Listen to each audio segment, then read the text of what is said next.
Here we got one from China Uncensored. Go follow, guys. China's angry the Dalai Lama won a Grammy.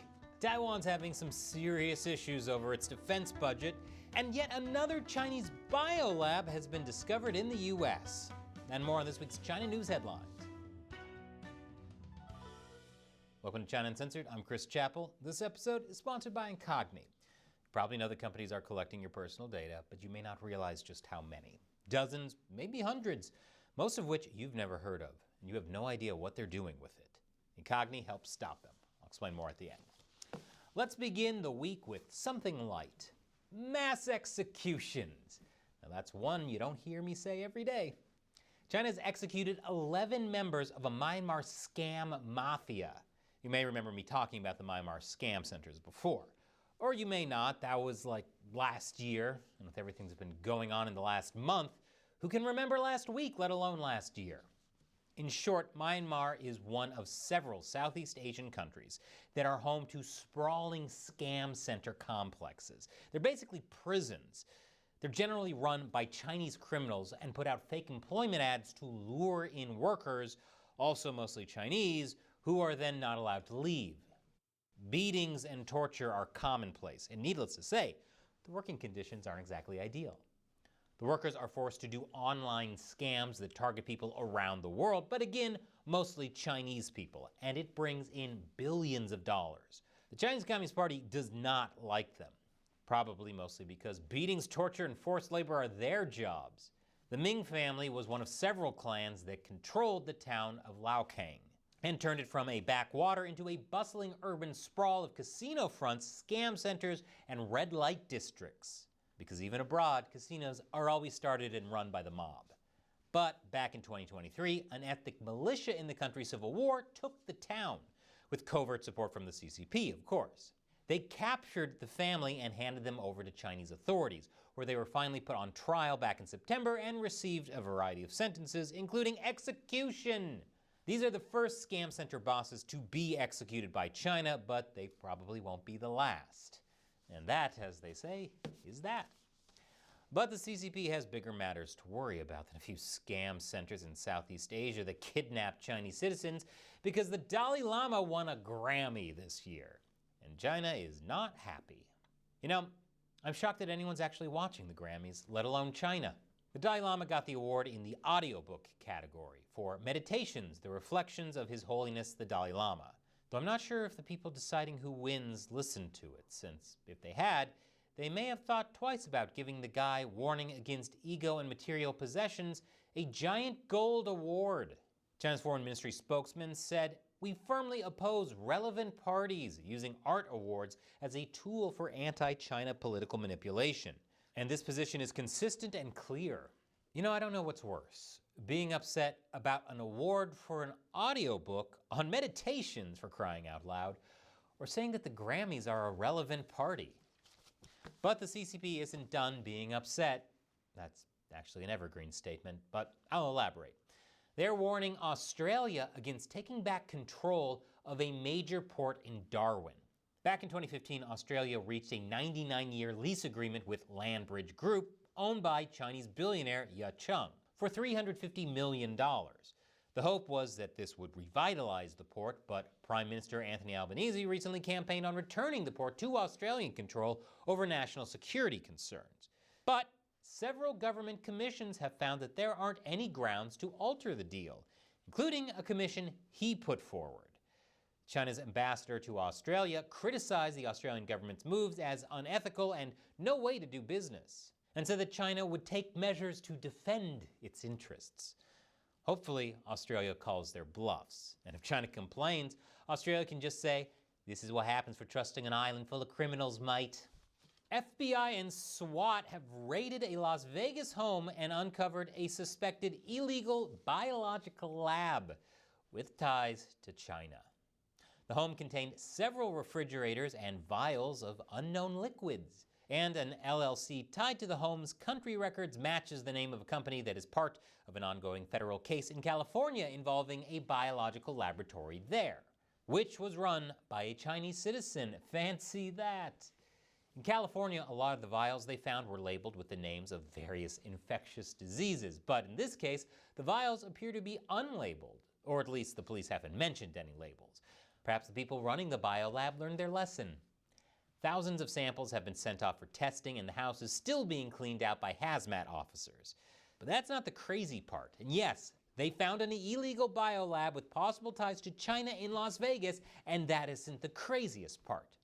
The house was being rented out as an Airbnb. Folks, this is a good time to remind you to do some research on the property before you Airbnb. According to the house cleaner, yes, they also hired a house cleaner, worst criminals ever. Several people who entered the house became ill with respiratory issues, including the house cleaner herself and the handyman who had both entered the garage where the biolab was found. The police don't think there's any danger to the rest of the neighborhood, but they also said that hazmat will be there for a while. Personally, if I lived in that neighborhood, I'd think about getting away for a while. Perhaps rent an Airbnb.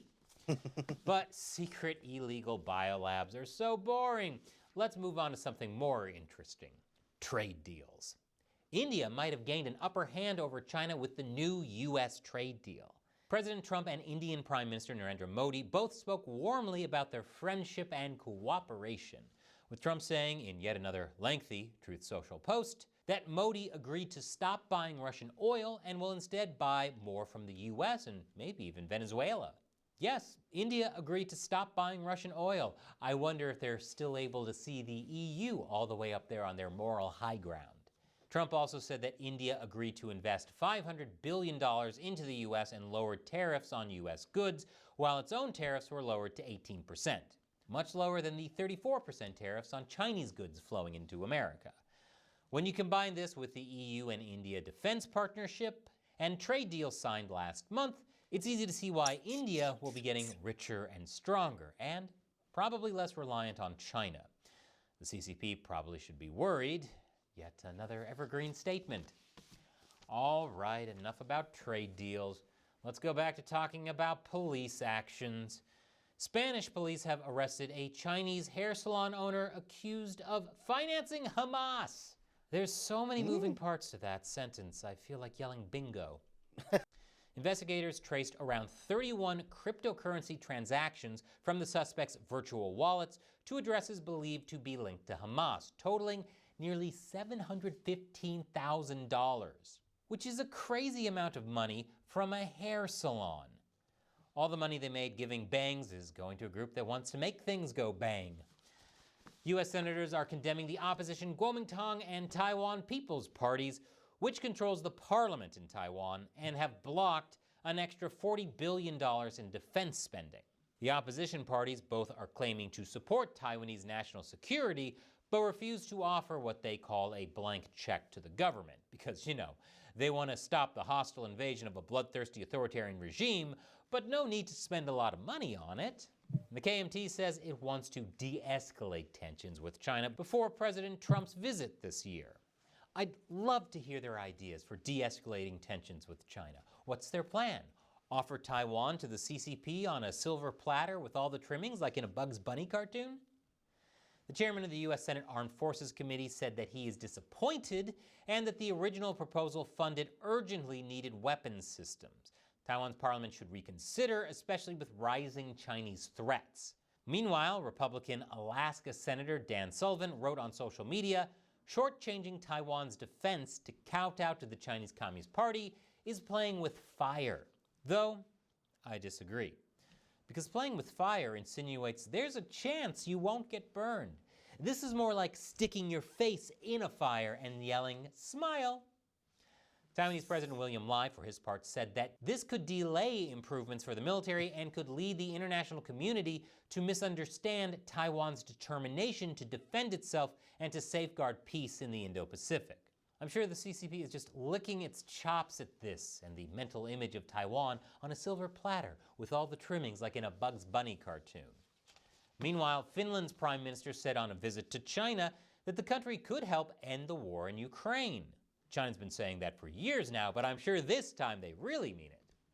He claimed that Xi's relationship with Putin means he could influence Russia to stop the invasion, while also saying that China's support for Russia is weakening its ties with the EU, which would be believable if China wasn't reportedly bankrolling Putin's war to gain an advantage over the West. Yep, that's a sign of a true neutral arbiter that wants to end the war. It would also help if the Finnish Prime Minister wasn't saying all this while in Beijing for talks on increased trade and economic cooperation. Just like a few other Western leaders who've said and done basically the same thing. But hey, it's like they say, doing the exact same thing and expecting different results is how you get everything you want, so stick with it. And as the 4th anniversary of the Ukraine war approaches, Xi Jinping spoke with Vladimir Putin and also Donald Trump.